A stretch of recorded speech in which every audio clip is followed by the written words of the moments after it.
Hi guys, welcome to our channel. ప్రస్తుతం మనతో పాటు దాము బాలాజీ గారు సీనియర్ జర్నలిస్ట్ ఉన్నారు. వారితో ఒకసారి మాట్లాడదాం. సార్ నమస్కారం. సార్ నమస్తే. సార్, హీరో మహేష్ బాబు గారికి ఈడీ నోటీసులు ఇచ్చింది సార్. ఇప్పుడు ఇది హాట్ టాపిక్ గా మారిపోయింది. అసలు ఏం జరిగింది, ఎందుకు ఈడీ నోటీసులు ఇచ్చింది, మరి విచారణ కూడా హాజరు కావాలందంట కదా, మరి ఏం జరిగే అవకాశం ఉంది సార్ ఇష్యూలో? ఇప్పుడు తెలుగు రాష్ట్రాల్లో ఒక వార్త సంచలనంగా మారింది. అదేంటంటే ఇందాకే వచ్చిన న్యూస్, మహేష్ బాబుకి ఈడీ నోటీసులు ఇచ్చింది. 27వ తేదీ విచారణకు రమ్మని అందులో ఉంది. సో అసలు ఏంటి నోటీసులు, ఆయన ఏం తప్పు చేశాడు, దాదాపు 6 కోట్ల మనీ లాండరింగ్ జరిగిందని వార్తలు వస్తున్నాయి. సో ఒక పక్క ఆయన రాజమౌళితో సినిమాలు చేస్తున్న సందర్భంలో ఇలాంటిది రావడం ఒక సంచలనానికి తెరదీసిందని చెప్పుకోవచ్చు. ఇప్పటి వరకు మహేష్ బాబు మీద ఎటువంటి వివాదాలు కూడా ఈ టైప్ వివాదాలు లేవు. అల్లు అర్జున్ తర్వాత మహేష్ బాబుని ఏమన్నా టార్గెట్ చేస్తున్నారని డౌట్ అయితే చాలామందికి వస్తుంది. అసలు ఏంటి, ఎందుకు ఇచ్చింది ఈ నోటీసులు, మహేష్ బాబు ఏం తప్పు చేశాడు అనేది చూస్తే యాక్చువల్గా ఏం జరుగుతుందంటే, గత కొంతకాలంగా హైదరాబాద్ చుట్టుపక్కల, హైదరాబాద్ కావచ్చు చుట్టుపక్కల కావచ్చు, అనేక రియల్ ఎస్టేట్ కుంభకోణాలు బయటకు వస్తున్నాయి. సో లేటెస్ట్గా ఒక రియల్ ఎస్టేట్ కుంభకోణం బయటకు వచ్చింది. అదేంటంటే Surana group and Sai Surya developers అనే 2 సంస్థలు దాదాపు 100 కోట్ల పైన ప్రజల్ని ఏమార్చి డబ్బులు తీసేసుకొని వాళ్ళకి ప్లాట్లు ఇవ్వలేదు. సో దాదాపు 30 మందికి పైన మధురానగర్ పోలీస్ స్టేషను, ఇతర పోలీస్ స్టేషన్లలో కంప్లైంట్లు ఇచ్చారు. సో ఈ కంప్లైంట్లు బేస్ చేసుకొని ఈడీ రంగంలోకి దిగింది. సో ఈ కంప్లైంట్లో ప్రధానంగా ఉండేది ఏంటంటే, సురానా గ్రూప్ అధినేత నరేంద్ర సురానా, ఇతను భాగ్యనగర్ ప్రాపర్టీస్ లిమిటెడ్కి కూడా ఆయనే ఓనరు. అలాగే సాయి సూర్య డెవలపర్స్ ప్రైవేట్ లిమిటెడ్, దీని కంపెనీ ఓనర్ సతీష్ చంద్ర గుప్తా, ఈయన మీద ఆల్రెడీ 11 కేసెస్ ఉన్నాయి. సో లాస్ట్ నవంబర్లో కూడా ఈయన అరెస్ట్ అయ్యాడు, లాస్ట్ ఇయర్ నవంబర్లో కూడా. సో వీళ్ళిద్దరూ ఏం చేశారంటే కొన్ని వెంచర్స్ చేశారు. సాయి తులసి ఎన్క్లేవ్ కానీ, సన్ముఖ విలాస్ కానీ, తర్వాత గ్రీన్ మెడోస్ షాద్ నగర్లో, ఇలాగా హైదరాబాద్ చుట్టుపక్కల కొన్ని రియల్ ఎస్టేట్ వెంచర్స్ వేసేసి వీళ్ళు రకరకాల పద్ధతుల్లో ఫ్రాడ్ చేశారు. సో ఫస్ట్ పద్ధతి ఏంటంటే, ఇందులో ఫ్రాడ్ చేసిన మెథడ్ ఏంటంటే, అనాథరైజ్డ్ ల్యాండ్స్ని, అంటే వాటికి వీళ్ళ దగ్గర సెరా పర్మిషన్ కావచ్చు, లేకపోతే అది పంచాయతీలో ఉంటే పంచాయతీ పర్మిషన్ కావచ్చు, ఇలాగ అన్ని రకాల పర్మిషన్లు ఏవి లేకుండా అప్లై చేస్తారు పర్మిషన్లకి. అవి వచ్చుండవు, వస్తాయి రావు కూడా తెలియదు, కానీ వచ్చిందని చెప్పేసి వీళ్ళు ఏజెంట్లను పెట్టేసి హడావిడి చేసి పాంప్లెట్లు వేసేసి చేస్తారన్నమాట. పెద్ద ఎత్తున ఆఫీసును చాలా రిచ్గా తీసుకుంటారు. ఒకసారి మనం ఆ ఆఫీస్కి అడుగు పెట్టగానే మనకు అన్ని రకాల మర్యాదలు జరుగుతాయి. ఈవెన్ మధ్యాహ్నం లంచ్ టైంకి వెళ్తే మంచి లంచ్ పెడతారు మెస్ది. సో ఇలాగా మనల్ని ఒక ఇది చేసి తర్వాత మనకు కూడా ఒక ఆశ చూపించారు, నువ్వెవరు నాకు ఫ్రెండ్కి కానీ తీసుకొస్తే నీకు కమిషన్ ఇస్తూ ఉంటారు. ఇలాగ మనకి ఈజీ కమిషన్ వస్తుంది, జస్ట్ ఒక ఫ్రెండ్ని పట్టుకుపోతే చాలు అని ఎవరినో ఒకరిని పట్టుకుపోవడం, ఇలాగా అనాథరైజ్డ్ ల్యాండ్స్ని చూపించి చేయడం. రెండోది మల్టిపుల్ సేల్స్, ఒకరికి అమ్మిన దాన్నే ఇంకొక 2-3 కూడా అమ్మేసేయడం. మూడోది ఫాల్స్ రిజిస్ట్రేషన్ హామీలు ఇవ్వడం, నీకు రిజిస్టర్ చేసేస్తాను అని చెప్పి సేల్ డీడ్ ఇచ్చేసేయడం, డబ్బులు అడ్వాన్సులు తీసుకునేయడం. ఇప్పుడు 6 నెలల తర్వాత అయితే ఇవి నీకు 50 లక్షలు దీనికంటే పెరుగుతుంది, ఇప్పుడుగానైతే 50 లక్షలకి నీకు తగ్గుతుంది అని చెప్పడం. ఇలాగా అంటే ఆల్రెడీ కొనాలనుకుంటున్న వాళ్ళని రకరకాల పద్ధతులు అటెంప్ట్ చేయడం. తర్వాత ఫైనల్గా non delivery of the flats, ఈ ఫ్లాట్స్ చెప్పింది ఇవ్వరు, ఏదో పెండింగ్లో పెట్టేస్తారు.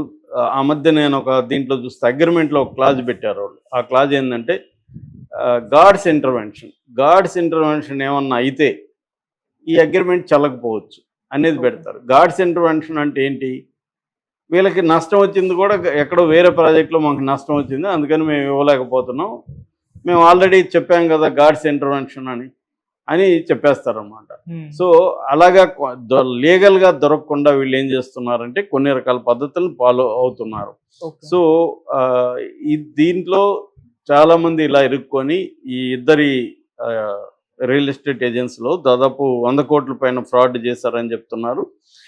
ఇది కాకుండా ఈడీ ఎంటర్ అయినాక సిబిఐ కూడా ఆల్రెడీ దీంట్లో కేసులు పెట్టింది. సిబిఐ ఏం పెట్టిందంటే, వీళ్ళు బ్యాంక్ లోన్లు కూడా వీళ్ళిద్దరు కలిసి ఎగ్గొట్టారు. దాదాపు 3,986 కోట్ల, అంటే దాదాపు 4,000 కోట్ల బ్యాంక్ అప్పులు తీసుకొని దేనికైతే అప్పులు తీసుకున్నారో ఆ ప్రాజెక్టులలో డబ్బులు ఖర్చు పెట్టకుండా వేరే దానికి డైవర్ట్ చేసేసి అక్కడ లాసులు చూపించేసి బ్యాంక్ కొట్టారని ఆల్రెడీ సిబిఐ కూడా కేసు ఉంది.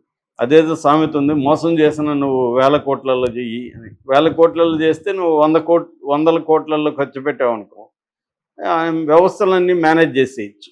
సో అదే 1,00,000 2 లక్షలు మోసం చేసి లోన్ కట్టకపోతే మన ఉన్నవన్నీ పట్టుకుపోవడం, వాళ్ళ మీద కేసులు పెట్టడం, లీగల్గా హరాస్మెంట్లు, పోలీస్ కేసులు ఇవన్నీ జరుగుతాయి. అదే 1000 కోట్లు అనుకో, మన ఇప్పుడు రఘురామకృష్ణరాజు వాళ్ళకి కూడా అదే అభియోగాలు ఉన్నాయి కదా, సిబిఐ కేసు ఉంది. ఆయనకి డిప్యూటీ స్పీకర్ ఇవ్వడానికి కూడా అది అడ్డు రాలేదు. అదే చిన్న వాళ్ళు అనుకో, వాళ్ళకి పదవులు ఉండవు, వాళ్ళకి ఏమైనా ఉద్యోగాలు ఉంటే వాటికి ఇబ్బంది, ఉద్యోగాలు కూడా ఉన్నవి పోతాయి. ఇటువంటి కండిషన్లో వీళ్ళిద్దరూ చేశారు. ఇప్పుడు మహేష్ బాబు ఏం చేశాడు, ఈ ప్రాజెక్టులని ఎండోర్స్ చేస్తూ అడ్వర్టైజ్మెంట్లో పాల్గొన్నాడు. వీళ్ళు తెలివిగా ఏం చేస్తారంటే పెద్ద పెద్ద హీరోయిన్లకి డబ్బులు ఇచ్చి వాళ్ళ దగ్గర ఎండోర్స్మెంట్ చేస్తారు. ఎప్పుడైనా ఇప్పుడు కంప్లైంట్ ఇచ్చిన వాళ్ళు అందరూ ఏం చెప్తున్నారంటే మహేష్ బాబు ఎండోర్స్మెంట్ చేయడం వల్లే మేము నమ్మాము ఈ ప్రాజెక్టు, ఎందుకంటే ఇది అథెంటిక్గా ఉంటుంది, మోసాలు చేయరు, మహేష్ బాబుకు ఒక క్లీన్ ఇమేజ్ ఉంది, సో మహేష్ బాబు ఎండోర్స్ చేస్తున్నాడు అంటే ఇది నమ్మకమైన ప్రాజెక్టే అనుకొని దిగారు వీళ్ళు. అంతకుముందు కూడా కె విశ్వనాథ్ కావచ్చు, సిరివెన్నెల కావచ్చు, కొంతమంది చేసిన ప్రాజెక్టులు కూడా ఇట్లాగే ఫ్రాడ్లో ఇరుక్కున్నాయి. సో మనం ఏంటంటే ఒక నమ్మకమైన వ్యక్తులు వీళ్ళు ఇది నమ్మకమైన ప్రాజెక్టులు మేము కూడా కొన్నాము అనేది చెప్తే మామూలు కొనేవాళ్ళు నమ్ముతారనమాట. ఈ టాక్టిక్స్లో వీళ్ళు చేశారు.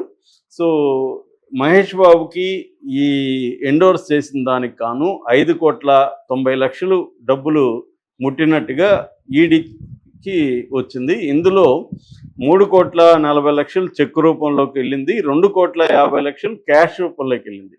సో చెక్ రూపంలో ఇచ్చిందంటే దానికి అకౌంటింగ్ వ్యవహారాలు ఉంటాయి, కానీ ఈ 2.5 crore క్యాష్లో ఇచ్చిందంటే ఇది హవాలా ద్వారా మనీ లాండరింగ్ ద్వారా వచ్చింది.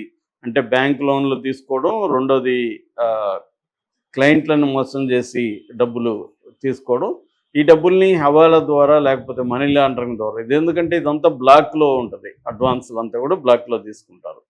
సో ఈ బ్లాక్ మనీని వైట్ చేయడం కోసం మనీ లాండరింగ్ చేస్తారు. అలాంటి మనీ లాండరింగ్ మనీ మహేష్ బాబుకి ఇచ్చారు. సో మహేష్ బాబు ఎండోర్స్ చేయడం ఒకటి రాంగు, ఈ వీళ్ళ హిస్టరీ లేకుండా ఇప్పుడు 11 కేసులు ఉన్న ఒక వ్యక్తి ప్రాజెక్టుని మహేష్ బాబు ఎలా ఎండోర్స్ చేస్తాడు? మరి మహేష్ బాబు లీగల్ టీము పెట్టుకోలేదా, ఆయన ఇవి చెక్ చేయలేదా, ఇవన్నీ ఇప్పుడు డౌట్లు వస్తున్నాయి. సో మహేష్ బాబు, అందుకనే మహేష్ బాబుని విచారణకు పిలిచారు. సో మహేష్ బాబుకి ఇది ఇబ్బందికరంగానే చెప్పచ్చు, ఎందుకంటే గతంలో కూడా మనం చెప్పుకున్నాం, తమన్నా భాటియా తర్వాత ఇంకొంతమందిని, రియా చక్రవర్తి, తర్వాత జాక్లైన్ ఫెర్నాండస్, ఈవెన్ సోను సుద్దు, ఇలాంటి వాళ్ళు అనేక మంది డిఫరెంట్ ప్రోడక్ట్స్ని, ఈ బెట్టింగ్ యాప్స్ని చేయడం. కాజల్ కూడా ఇందులో ఉంది బెట్టింగ్ యాప్ విషయంలో, Mahadev betting app, Kajal and Tamannaah. అట్లాగే హెచ్పిజెడ్ టోకన్ అండ్ బిట్ కాయిన్, దీంట్లో కూడా తమన్నా ఇన్వాల్వ్ అయింది. ఇలాగే ఏంటంటే ఈ మధ్య కూడా చాలామంది పేర్లు